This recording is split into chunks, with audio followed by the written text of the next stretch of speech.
gentlemen, and anyone else. Welcome back to the actual news. Back after a couple weeks. I just released a stand-up special that's on my stand-up channel. Feel free to check that out. It's called Dead and Alive. Getting a lot of good feedback there, so I appreciate everybody taking a look. Also, the shows in Seattle were awesome. I'm going to have some new show dates on my website. I will be in Denver in June, Rhode Island, July, a lot of Massachusetts appearances, and then Amsterdam in August. So a lot of cool stuff coming up. And basically just wanted to catch everyone up on the news that I believe people actually care about, because I feel like still most news would not be something that people discuss on a regular basis if it wasn't just programmed into the agenda every week. You know, like there was a whole discussion again about this new pope and like how woke he is. There's just a bunch of politicians and political analysts and people that don't matter yelling about how liberal the new pope is. And it's like, look, man, between Epstein, Diddy, and the recent history of the Catholic Church, I'll just see you all in hell. The stuff that matters to most people on a day-to-day basis is whether I'm going to blow up and how much stuff is going to cost me. No real updates on whether or not you're going to get blown up. Trump has proposed having a golden dome to protect us from missile fire. And, you know, I'll say this, the dome part, pretty good. You know, I'm not the kind of guy who turns down dome, but golden? Is gold the most efficient material to use for this thing? I don't know. The Golden Dome brings me to really today's main topic, which is Trump's new bill. It is called the One Big Beautiful Bill, which is has been passed through the House and still needs to go through the Senate. It is likely to pass through the Senate. It didn't feel like it was going to pass through the House because the Democrats and Republicans have generally been tied, but one of the Democrats died. That's where we're at.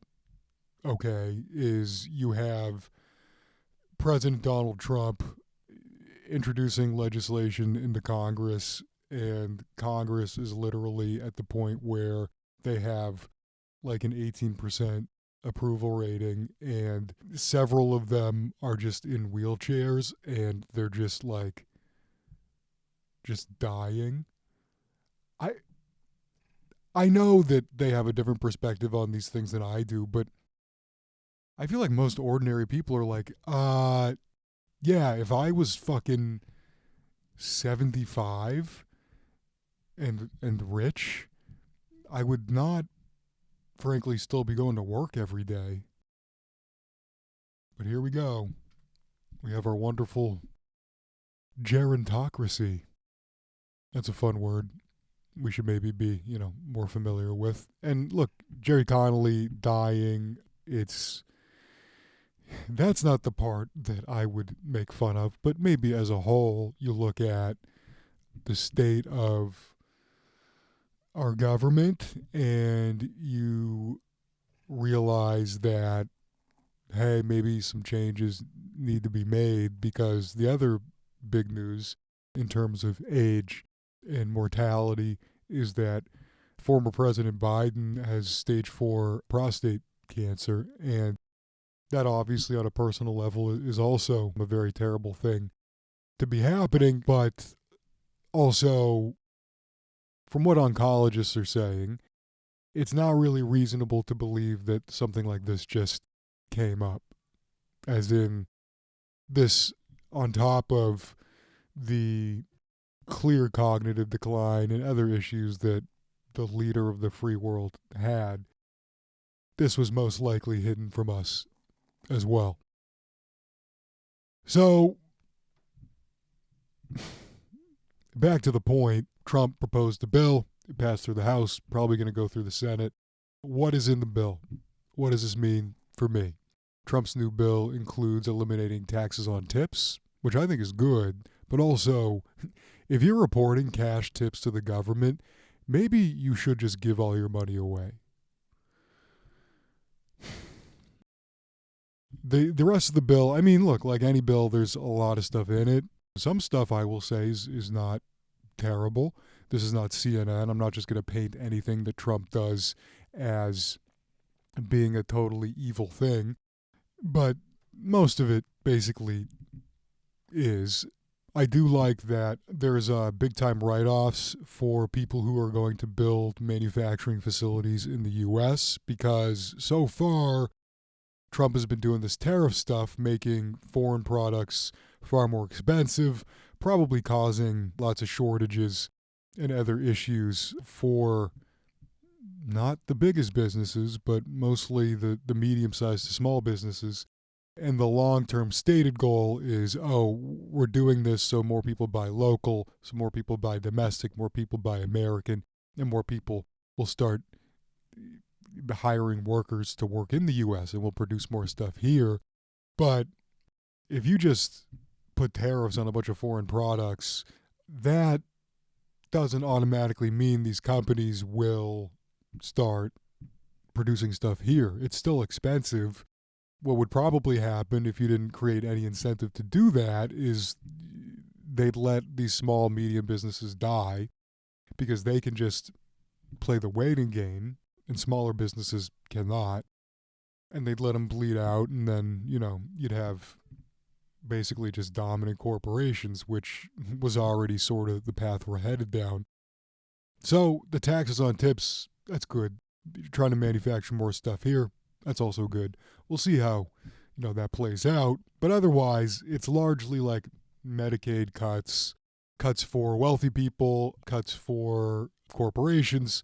We have this fantasy that if you cut the corporate tax, they're suddenly going to create more jobs. I mean, Trump did this in his last term, and it didn't cause a ton of new jobs to be created. What most companies did with the extra money they freed up was like stock buybacks, which is basically when you buy your own stock. There's also loopholes where you can borrow against it. It just basically it's, rich people getting richer. All that said, this bill, it is interesting. I mean, one, because of the economic position we're in. Unless you're already wealthy or you're just believing whatever propaganda is being thrown at you, you realize the economy's not doing well right now. It's especially not doing as well as Trump claimed it would be. Crypto is up. I'm a guy, obviously you can tell I'm doing a podcast in my basement. I own some Bitcoin. My investment strategy is basically to just invest in the most evil companies possible. It's the same reason I bet on the Chiefs. Because if the bad guys win, at least I made some money. What's interesting to me personally about this bill is that Caroline Leavitt, who is the White House press secretary, she's basically just the latest blonde Trump has hired. That's the Republican thing, is you just hire blonde women. I think that's like most of the... I wonder sometimes if the whole reason I didn't become a Republican is just I'm not into blondes. Caroline Leavitt comes out and says, one, Trump has this big like crypto dinner because he has his own meme coin. And lo and behold, most of the people that invest in the meme coin are not even American. So it's a bunch of foreign money being handed to the president. If Obama had done that, if Biden had done that, if whoever had done that, there would have been an uproar. But Trump, we just get to this place where he's able to lie, and that's because of the path that was beaten before him. And by that I mean, Caroline Leavitt comes out and says that the one big beautiful bill will lower the deficit. That is not just misleading, that is a straight up lie. That's objectively not true. Thomas Massey came out, this guy is a Republican, and said that he estimates it's going to, over the next 10 years, increase the deficit by 10 to 20 trillion. Some people guessed like 30 trillion. So there's Republicans that are opposing this thing because the stated goal of Trump was to cut down federal spending, and he's realized, and his administration has realized, you don't even have to force people to work through this sacrifice of, oh, some people are going to lose Medicaid, some people are going to lose some things, but we'll have to pay less into the government. No, you can just lie and say that people will pay less into the government and have them pay more, and it doesn't matter because they've been lied to so much by their politicians and by their media that they're in one of two camps. They either just only believe what Donald Trump is going to tell them, or they frankly don't care if they're being lied to. That's a reality. It's like, look, these politicians came out and for years they said this would create jobs and the wealth will trickle down and this will happen and that will happen. And then you find out most of it, if not all of it, is a lie. And then you have the press lying to your face, never apologizing, never taking accountability even. And they're saying, yeah, this bill is bad. And it's like, well, I'm not going to believe you. So you have the institutions that cried wolf. And now there's a real wolf. And they're crying wolf. And no one gives a fuck about the wolf. Some people want the wolf. Yeah, man. It's a crazy time. Economically, I don't have much for you besides that. Consumer confidence way down. You can look at, polling on that. The world I'm in. I mean, I see a lot of federal contracts, just the people I know working in business, and that's out the window. Labor market, real shitty, really difficult to get a job right now. And then I work in live entertainment. I'm a comedian. Most people are saying ticket sales way down, which is nobody's first priority in the economy, but it is an indicator that things are not great. Look, if things are good for you right now, congratulations. I'm guessing you're not a big-time listener of the show, but maybe you are. I appreciate you tuning in, and we'll see you again next week. Thanks very much. Make sure to check out my stand-up special on my channel. It's called Dead and Alive. I'm very happy with it. Like I said, I've just gotten like a ton of support from you guys, not just on the special, I mean in general with this show so far. So thanks for rocking with me.